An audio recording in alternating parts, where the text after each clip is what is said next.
in a week of terrible destruction, of a war against Gaza that is now being referred to as a genocide. I'm being joined this evening by Raz Segal, and Raz is an Israeli historian and an associate professor of Holocaust and genocide studies at Stockton University, where he's also an endowed professor in the study of modern genocide. We're also joined by our old friend Chris Doyle. Chris is the director of the Council for Arab-British Understanding, has been incredibly active this week in trying to persuade British parliamentarians that what the Israeli government is engaged in is nothing short of war crimes, and has also made the same claim about Hamas and war crimes as well. Karim Ali is a Palestinian advocate and co-founder of the Gaza Sunbirds, and which is Palestine's first para-cycling team, and his family originate from Haifa and Sabarin.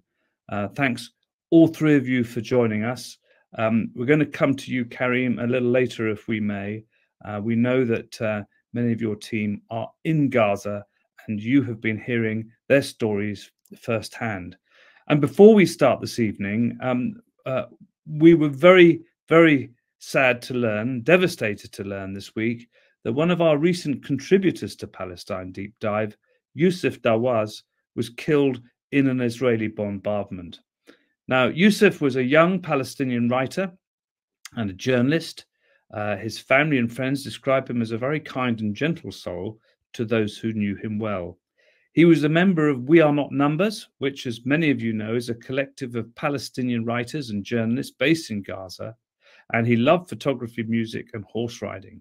And he was determined for the outside world to understand what it's like to live under 17 years of military siege. And that is a thought to just pause on, because most young people in Gaza, a third to a half of the population are young, million young people, have never known anything other than siege, living in an open-air prison that this week became a slaughter ground. On October the 14th, Yusuf was killed by an Israeli missile strike on his family's home, and several other members of his family were also killed.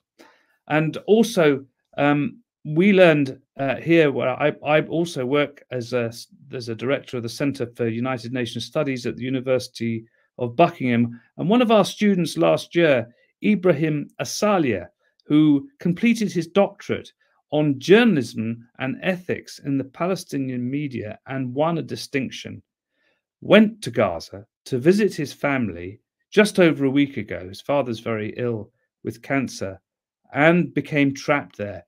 And we heard from him a few days ago, but we've been trying to reach him since and we can't.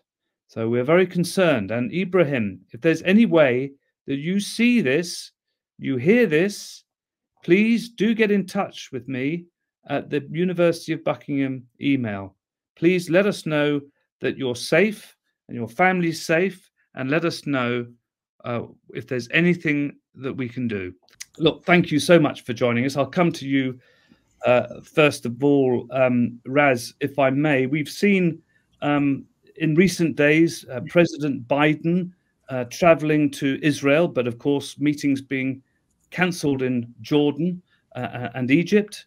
And also we saw today the British Prime Minister Rishi Sunak traveled to Israel to meet Prime Minister Netanyahu.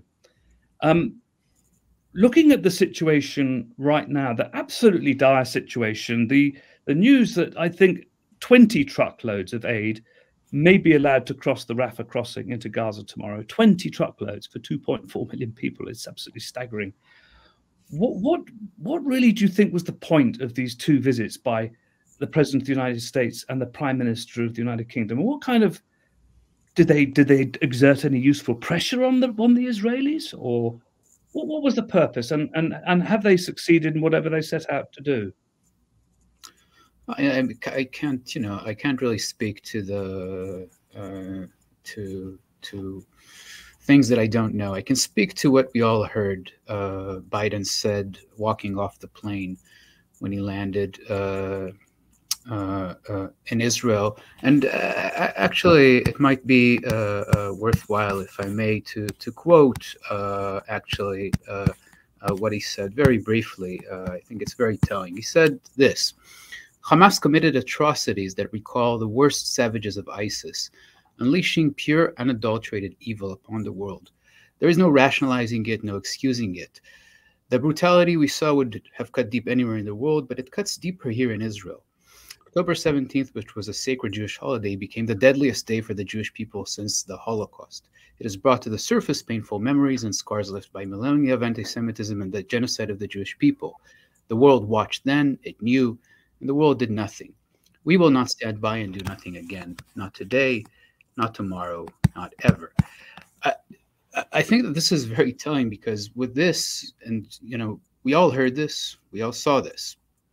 With this, Biden really reinforced a deadly rhetoric that we heard just a couple of days ago from former Israeli Prime Minister Naftali Bennett in his tantrum on Sky News, where he said, quote, "We, the Israelis, are fighting Nazis." Right?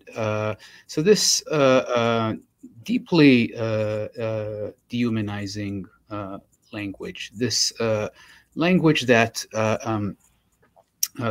conflates, right, a people and a state, Jews and Israel. This language that distorts the historical reality of a powerful state in the Holocaust, Nazi Germany, attacking a defenseless people, Jews, right? And now presents a powerful state, powerful army backed by powerful allies as powerless Jews in a struggle against Nazis, rather than attacking defenseless Palestinians. Palestinians who were under decades of Israeli settler colonial rule, military occupation, siege, the longest siege in modern history on Gaza, which was already a clear violation of international humanitarian law. So we heard all that, we saw all that. It's in front of our eyes. And I have to say, this is the reason that we see a clear shift today among scholars in Holocaust and genocide studies. I can't say if it's very significant yet in terms of numbers or no, but we have a statement of more than 800 scholars of international law, of Holocaust and genocide studies, of conflict studies, about the danger, about really the unfolding genocidal violence, Israeli genocidal violence in Gaza today. There's some big names in Holocaust and genocide scholars on that list, including myself. There's Jewish Holocaust and genocide scholars. There's other scholars who are Jews. And this is significant, and we can talk a bit more about it. But it's significant, I think, because the discourse about the Holocaust, the way that Israel for decades has used the Holocaust to deny and distort and justify and rationalize Israeli mass violence against Palestinians, and creating a state of impunity for Israel around the world. I think that this is breaking down now among Holocaust and genocide studies scholars, and that I think is very, very significant. And it's because we see and we hear what Biden said. And as scholars in the field, we know that this is simply not true. This is simply a distortion. Thank you, Raz. I mean, clearly we can see collective punishment at work. And I'm coming to you, Chris. International humanitarian law, the rules of war. I mean, I was listening to Jeffrey Robertson, KC, the other day, who was saying, yes, clearly the Hamas attacks were a breach of international human rights law. And the acts of the Israeli government are the same.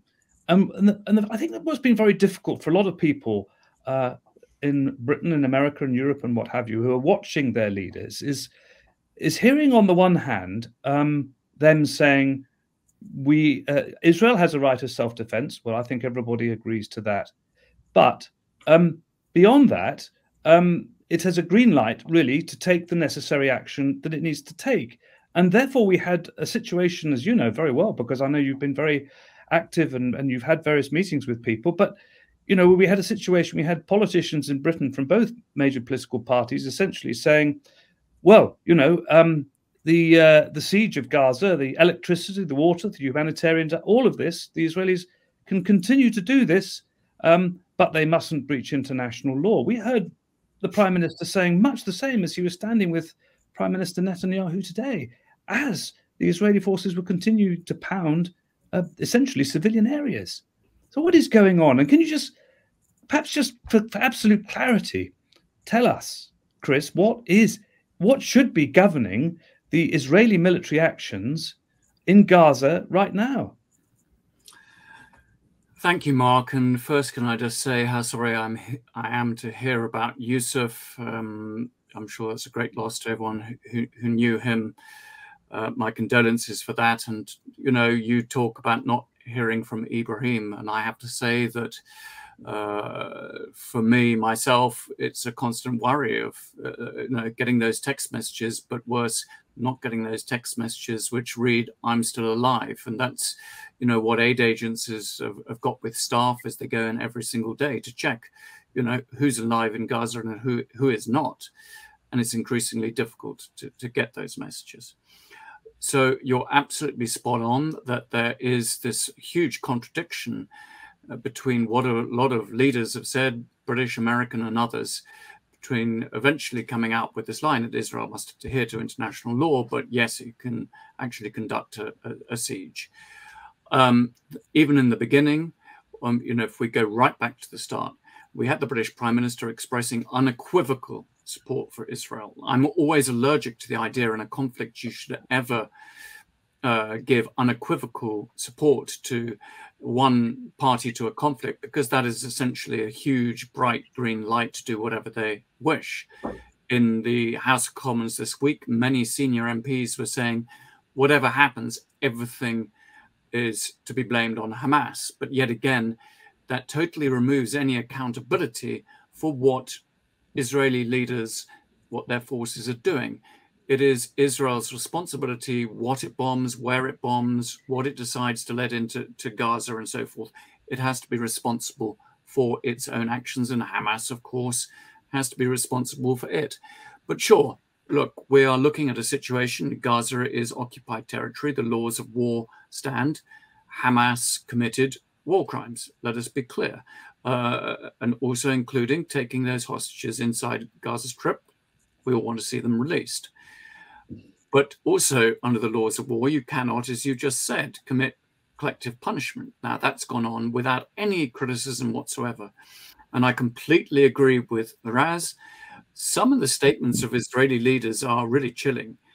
Often when we, you know, believe that we are seeing war crimes being committed or crimes against humanity, you don't necessarily get those who are actually committing it telling you that they're going to do it beforehand. You have actually statements of intent. And that goes from, you know, well, the president, quite frankly, because the president of Israel said that there are basically no innocent people in Gaza. They're all guilty. And he's saying that. And the defense minister is saying similar things as Israeli forces are gathered on the borders with Gaza, as the Air Force is bombing. So imagine being a young Israeli soldier and you're hearing your leadership saying the whole time, there's nobody innocent in there. We're not going to do precision. We're going to do destruction. So it is incumbent upon Israel to adhere to international law. It has to be clear distinction between civilian and combatant, issues of proportionality. And that means in this case, ensuring that if you are carrying out a military action, that you have made a proper judgment as to what impact that would have on the civilian population. There are so many other issues. We've seen credible reports, I think, of the use of white phosphorus in urban areas, and they have targeted civilian infrastructure, which actually exacerbates the effects of the siege. So we have seen wells being bombed, water pumping stations, desalination plant. Obviously, that impacts the ability to get water out. The absence of fuel has meant that that water can no longer be pumped. You have surgeons who can no longer sterilize because there's no water pressure at their instruments. So all of this, the bombardment is exacerbating the impact of the siege. And of course, which hardly any politicians refer to, but Raz did, is that we're not talking about the Gaza Strip being some wonderful place prior to the 7th of October, as humanitarian agencies, we were talking about a humanitarian crisis in Gaza. We've now moved to a situation we're talking about a humanitarian catastrophe and atrocity prevention.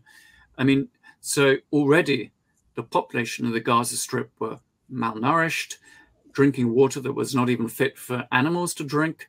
One could carry on. I'm sure most of your viewers and listeners know that. But it seems the politicians make no reference to that. It's as if it's illegitimate to refer to the situation before. Referring to the situation before doesn't mean justification of what Hamas did. It is explaining and giving vital context as to why the siege and bombardment is even more deadly, more disastrous than it might otherwise have been. There's also massive hypocrisy. I'll finish on this point, if I may, because, you know, a year ago, European leaders, British leaders, and others were condemning Russia, quite rightly, for use of siege and starvation as a weapon of war. We had that also in Syria, where the Syrian regime did exactly that, and there was widespread condemnation, quite rightly. So why do Palestinians not receive that same level of at least rhetorical protection of international leaders saying siege is not permissible? I mean, siege is medieval. I mean, denying water to a captive population under occupation, it's, you know, I've gathered some politicians weren't sure what the lines were to say on siege when asked. You need to be instructed what the line is about a siege on a civilian population and denying water to them. I mean, that's like saying, what's your line on mass rape? And you have to go and ask somebody what it is. It should be very clear. There shouldn't be hesitation. Fortunately, it would appear that the British public are much clearer than their politicians, because YouGov have published a poll today, and you may be aware of this. 76% of those polled in Britain want a ceasefire and an end to the conflict, with only 8% opposing. It does really beg a belief, especially when the United Nations is talking about systems being on the verge of collapse. And I suppose, coming to you, Raz, if I may, you know, when there are conflicts, when there are terrible things happening, people sometimes rush to conclusions and they bandy accusations around. But we are hearing in the case of Gaza the word genocide. This is your speciality. Can you tell us, in your opinion, as a result of all of your academic knowledge and research, are there acts of genocide now taking place in Gaza? Without a doubt, in my view, I think that when it comes to international legal processes, they're long and they're enmeshed, of course, with international politics, right? But if we understand that genocide requires the special intent to destroy, right? And we're seeing it now across the board in Israeli politics and society and culture. Anyone who follows Hebrew language sources see it everywhere. Annihilatory, explicit, unashamed language. We see it at the very top, as you said, Chris, the Israeli president, army officers. Everything will be eliminated. Yoav Gallant, Daniel Hagari, Israeli army spokesperson, the focuses on destruction and not accuracy. And of course it is. Thousands and thousands and thousands of bombs, right, within a few days. The use of white phosphorus. And, you know, there's no time, but I invite readers to check what that means. It's a kind of weapon that burns, right, in air, and nothing can stop it. Once we have the special intent that is just on display here, and I explained why, because of the use of the Holocaust in this way, because of the portrayal of a world turned upside down, which I want to remind everyone Putin did just that when he invaded Ukraine. He talked about, quote unquote, denazification. And this was after, by the way, 2 years earlier, he was at Yad Vashem, celebrated, right, as an icon of the West, invited to a big international conference at Yad Vashem, where he distorted the history of the Holocaust, right? Presented a distorted picture that elides the German-Soviet pact in 1939 that allowed the destruction of Poland, presented Ukrainians at Yad Vashem as primarily Nazi collaborators, and then used this portrayal and this language when he invaded Ukraine in February 2022. And we're seeing it right now as well. And that explains also the annihilatory explicit language on, for example, Russian media that we've seen, and also the unashamed and explicit, because if we're talking about Nazis, then there is no law. Everything is permissible, right? Now, when you take the special intent together with the kinds of violence that we're seeing, because of course, not every time that we see bombings of civilian populations, we can talk about genocide. It doesn't really matter for the people under attack, of course, right? But for the purpose here, once we see it with the special intent. So these bombings are genocidal killings. And once we see an explicit, now think about it, Yoav Gallant took the 17-year-old illegal siege. Think about the levels of Israeli impunity, right? The longest siege in modern history, right? And upgraded it to a complete siege, which is a new term, by the way. As far as I can see, as far as I've checked, this is a new term, complete siege. It tells us everything we need to know about the direction of genocidal travel, right? And he said, no food, no water, no fuel, no nothing. Everything will be closed. Everything will be eliminated, right? This is creating conditions designed to bring about the destruction of the group. So Raz, can I take that on then? So do you think when Netanyahu also talked about recasting the Middle East, this would change it forever?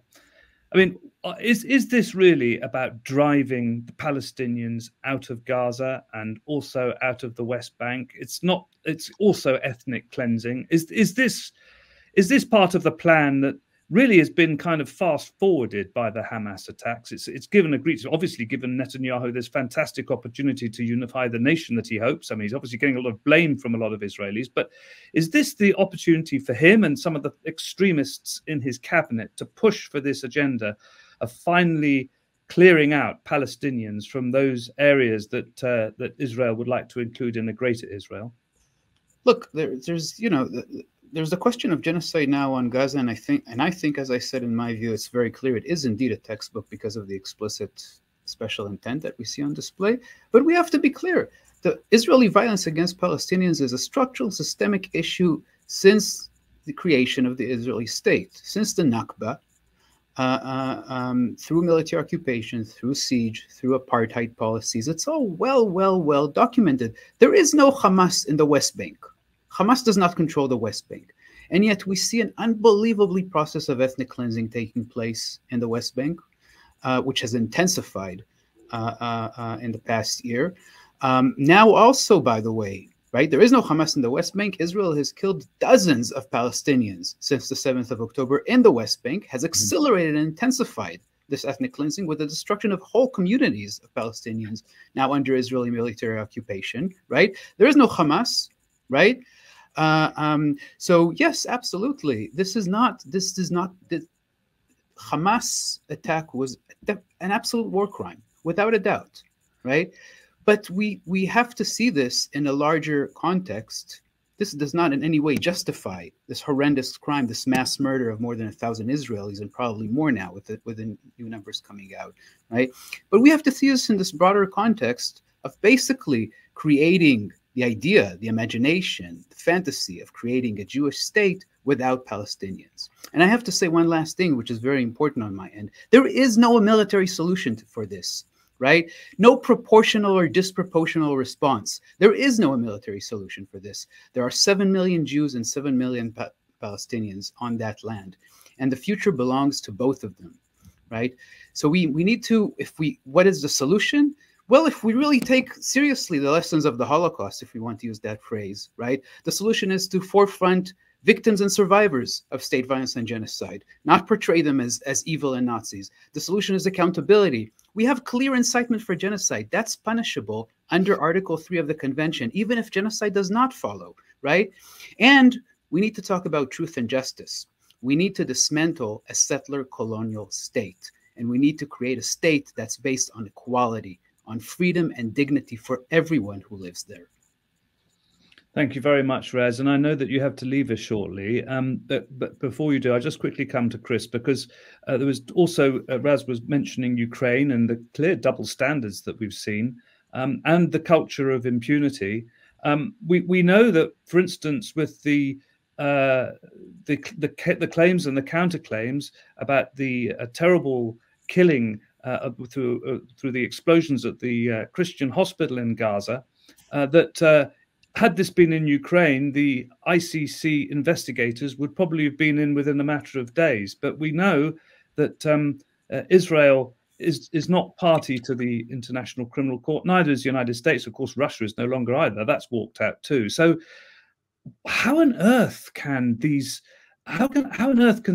military and political leaders, who have been, as you've both been reminding us, have been quite blatant in their intent to commit war crimes, how can they be held to account when it's not even a culture of impunity? In fact, there is total impunity because Israel won't sign up to the International Criminal Court.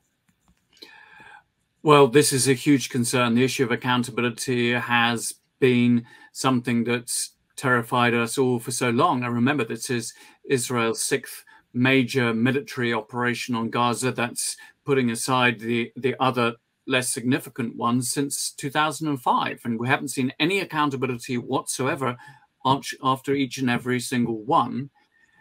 And that makes actually the failure to call for adherence to international law on behalf of Israel even worse, because we have the evidence that they were doing it before, and prime ministers and presidents aren't saying anything. So we have the statements of intent, and we have the past record here as well. So yes, I think that one thing I think is really noticeable and rarely commented upon is the increasing gulf between Europe and the North America on the one hand, and particularly the global South. Yes. And they see this huge double standards, that Ukraine-Russia was a European war fought according to our standards, that because they were blonde, blue-eyed refugees, we'll take them in. When it comes to places like Afghanistan, etc., we wouldn't. And now we are seeing a situation in which Israel is perpetrating many of the things that Vladimir Putin was doing, and we say nothing. Now, Putin's going to be quite happy about that, because he's going to be able to use this for his own agenda, to be able to say, how can you condemn me when your ally, your very close ally who you stand with, has been doing these things? China will probably be looking at this and going, well, that's good news. But actually, we need to realize this is very dangerous for us all. If international law is ripped up, dispatched, obliterated like this, then all those protections in the time of war will be going. Yes. Protections are really important. They didn't come about for no reason. They matter. It just occurred to me today when I was watching Prime Minister Sunak that essentially this is almost another Suez moment for the United States, less so for Britain, because Britain doesn't count as much, but you would have hoped that Britain would have some kind of moral authority. But the fact that this isolation, as you mentioned, is quite palpable. We have heard the calls from the Foreign Minister of Colombia the other day. Thank you, Raz. I know you've had to go, but thank you very much. Thank you very much for sharing your thoughts with us. So, Chris, I mean, this dissonance between the West likes to talk about the international community, but it now looks increasingly that the international community is somewhere else. How is this playing out in the Arab capitals, though? Because we saw, as you say, Egypt and President Abbas and Jordan saying no to meeting Biden, because clearly Biden was in the United States were about to veto that resolution at the Security Council. And they thought, well, what's the point? But where does this leave the United States elsewhere in the region? Well, the United States is still a major power. I think it'll probably muddy through. But actually, what is also remarkable, and I really have not said this very often, that actually Arab diplomacy has looked far more responsible and statesmanlike in the last 11 days than a lot of the European and American diplomacy. They've called for all the right things: a ceasefire, a resolution to get aid in. Most of them have acknowledged the crimes that were, committed by Hamas against Israel. I mean, they are showing a much greater sense of urgency and the risks involved than we are seeing in Europe. This complacency. We are so much in an era of navel gazing that we are no longer able to realize the dangers of these conflicts that in terms of the European Union is pretty much on its borders. Yes. And in fact, I was asked today, why should it, why shouldn't Europe just be a distributor of humanitarian aid? It has no power. Well, simply that actually this will impact Europe, probably more than the United States, because, I mean, imagine if we do get a Palestinian refugee exodus, if there is a conflagration that spreads to Israel, Lebanon with Hezbollah, where the refugees going to go? Well, you can be sure that a lot of them will want to go to Europe. We can also be fairly confident, sadly, that a lot of extremists will seek to profit from this, and there may well be targeting of what are deemed Western targets. We could get to a situation where all the diplomacy in the world won't be able to contain all of this unless we move the suitable urgency in this, reminding, as we've said throughout tonight, of the absolute importance of adhering to international law, but specifying the specific crimes that have got to stop. It's no good say adhere to international law. It should come with, and that includes stopping the siege, stopping bombing civilian targets, allowing full humanitarian access. And of course, in terms of Hamas, release the hostages. Now, it shouldn't be that difficult. This was bread and butter politics and diplomacy 20, 30 years ago. There would have been almost an automaticity to that sort of response in a situation like this. But no more today. We have politicians more worried about the headlines tomorrow. In Britain's case, they're more thinking, I think, about how to get the Labour Party or the opposition into a tight fix than actually how to deal with the actual serious risks in front of them. There's another thing, Chris, which is it's not just the political response that's changed, but it's the military one. I mean, I'm not, for what it's worth, I've got nothing, I no knowledge of the military at all. I come from an army family, and my father ended up being posted to various places as Britain was pulling out. And this is the interesting thing to many people, not really discussed. But if the Israelis, through their right for self-defense, were to mount a counterinsurgency program, it would normally, if you certainly looked at the Malayan emergency or what happened in Kenya or Cyprus, involve some hearts and minds. It would. I'm not getting too carried away about all of this, because these were grubby little retreats from empire for the most part, where a lot of people lost their lives. But there would the comparison would be in Malaya right now would be General Walter Walker leveling Kuala Lumpur. This is the most extraordinary thing that's happening. But also consider this. I mean, Israel has at least a fifth of its population are Palestinian citizens of Israel.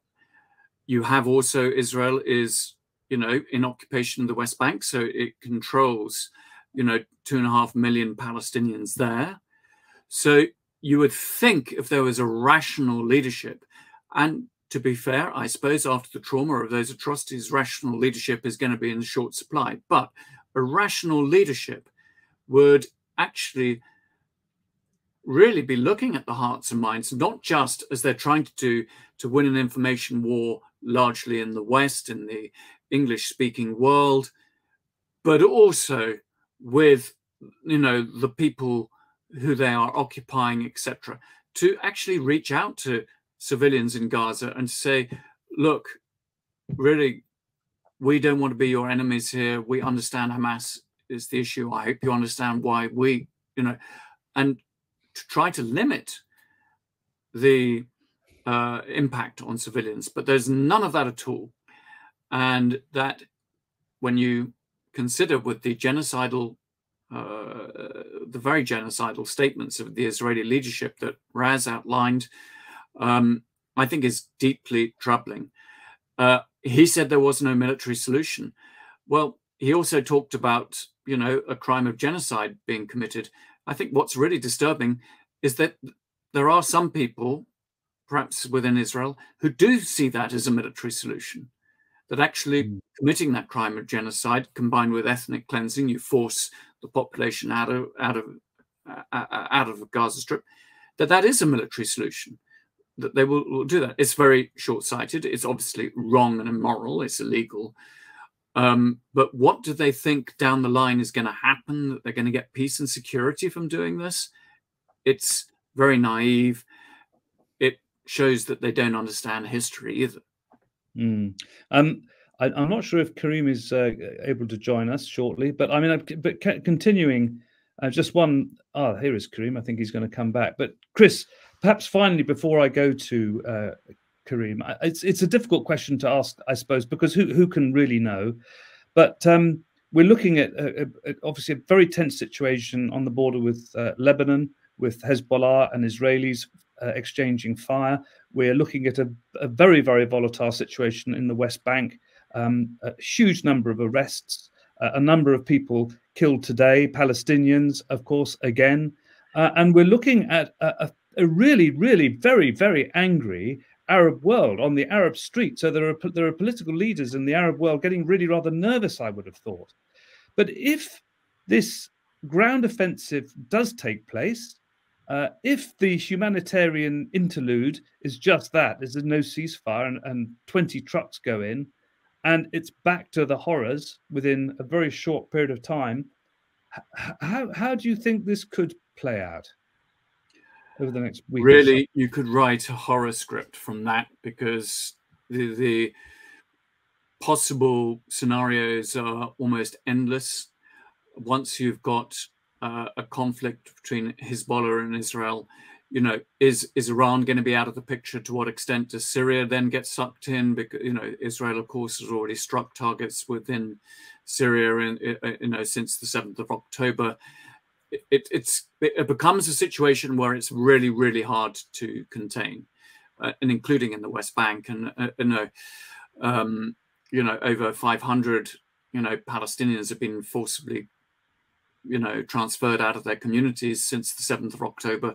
This is part of a process that's been going on, and it now, in all likelihood, will be exacerbated as everyone is paying attention to the situation in Gaza and southern Israel. So it is extremely worrying. And, if I thought that there were international leaders with real gravitas and statesmanship who were prepared, particularly the President of the United States, to do something about it and step in and read the riot act to the parties involved, I'd feel a little bit more confident that we could prevent those worst case scenarios.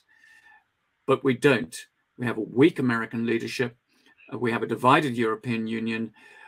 And there doesn't seem to be key international actors who are going to exercise the sort of really dedicated diplomacy and tough language that is necessary right now to prevent things getting 100 times worse. And that is so alarming. But thank you for having me.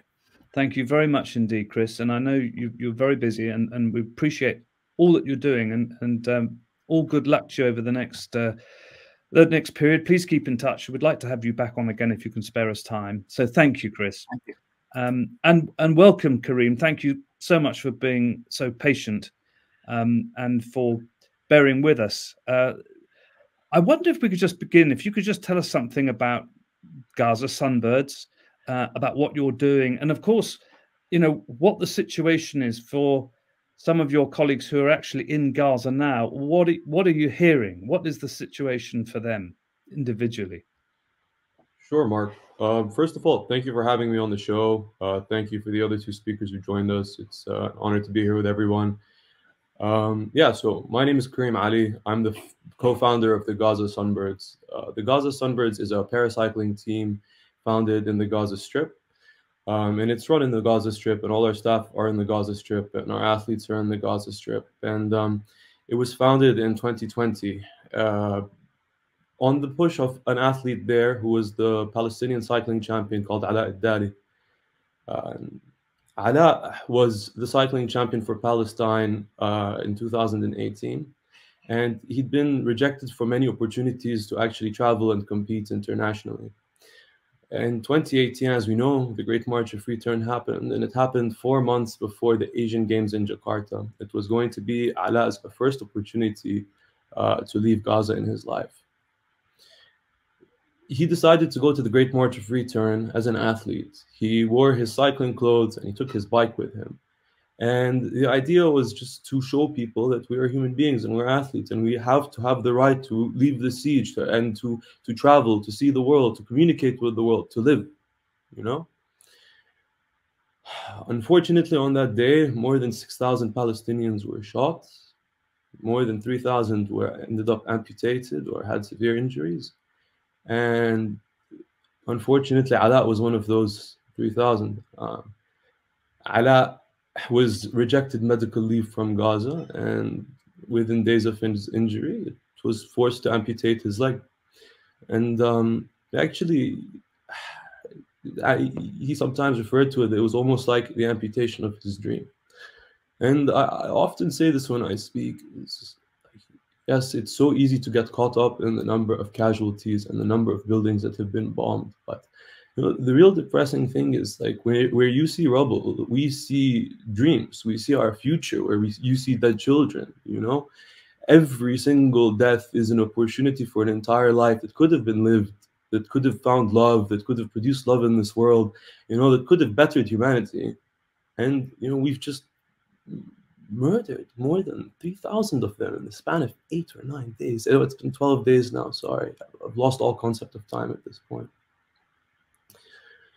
So, Ala and these other amputees and people with disabilities in Gaza, they have more than a right than anyone to be pissed off, to hate Israel for what it's done, and to hate the occupation, and, But with that, Ala decided that he wants to get back on his bike. He then became the first paracyclist in Palestine. Not only that, he decided he wants to start a paracycling team to help his other brothers who have gone through similar experiences not be victims anymore, retake control of their life, get back on a bike, strive for international competition, strive to represent Palestine on the world stage, strive to share their stories, to change the narrative. And if these people, Israel is saying that we're animals, Israel is saying that we're not human beings. If these people who have lost everything at your hands, everything, they can still love, and they can still dream, and they can still build and organize and create a community and a society for themselves.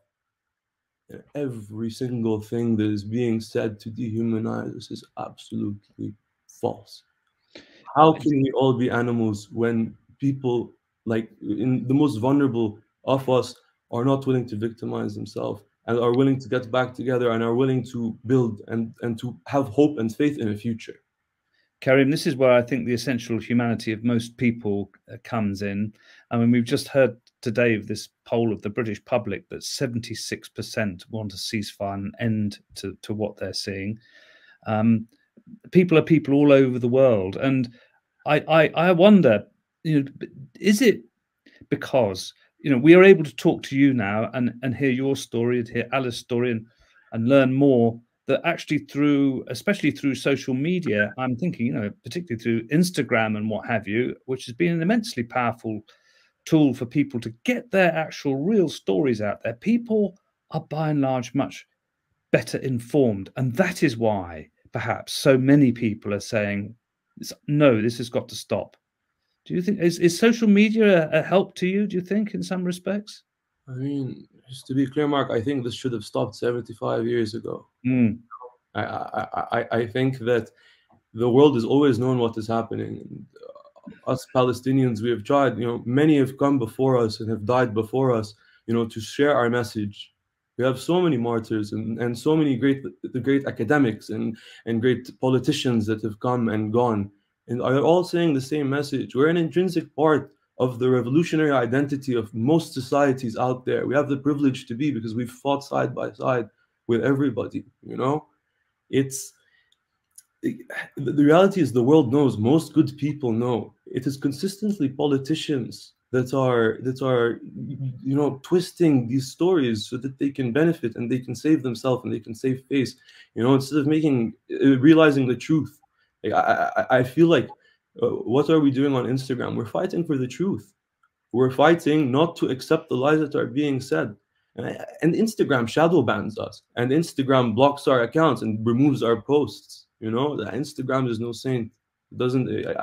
But definitely, we're very, very lucky generation to have this reach, to have this access to the world. But also, is part of the Israeli attack on Gaza right now depriving Palestinians of electricity, the basic necessities of life, also partly to try and shut down people from seeing what's happening? Because if there's no power, eventually the phones run out. Eventually, the few journalists that are they're either killed or can no longer operate. So do you think this is also part and parcel of their genocide, really, in Gaza now? Of course. I mean, we saw this just yesterday with the Al Shifa hospital bombing, right? The Al Ahli hospital. It was bombed. They took claim for it and said that they killed a bunch of terrorists. And within hours, we released photographs of the massacres that happened, of more than 600, 700 Palestinian children and women who died, right? And men, they're innocent too, right? And then they came and tried to blame it on Hamas. And they don't want the truth to come out. They don't want the world to see the death. Let me tell you a little bit about my team and how they're doing at the moment. I try to speak to my team members every single day. Our team is a family. We are one unit. I love every single one of them with all my life, and I'm trying my hardest right now to be there for them. But it's not about me, it's about them. They are in a very tough position right now. They're in a very tough position. I speak to them every day. The situation is getting more and more desperate. I have been on the phone line with them multiple times when I have heard bombs dropping on their house and the signal cut. And thankfully, they survived. It's every time, I've even started to, through the phone, I've even started to jump from the sound of the bombs. You hear the bombs dropping on the phone. It's not imaginary. It's not happening to imaginary people. No, you're on the phone and you hear them dropping. Everyone is in fear. Everyone just wants their family to live a good life. And the funny thing is that every single person you talk to, they're like, I do not care about myself. I only want my family to live. I don't want to put my family through the loss of losing me. There's been no water, no electricity. From 3 days in to this genocide, I was receiving voice notes from my athletes telling me, please, we don't have food, we don't have water. We don't know what to do. We need help. And thankfully, Ala, our team captain, has been there for his entire team throughout this entire thing. It's incredible to see the resilience. Yesterday, Ala went on one leg and distributed bread for 1,800 people in a refugee camp in the south of Gaza. He did it on one leg, with the message that you're not going to destroy our desire to live. You're not going to destroy our ability to help each other. We are determined to live a life that is worth living, and this is just the reality. It's water is pretty much not found. Every day, signal and electricity gets worse. I mean, I've noticed this because I'm in consistent communication with my team.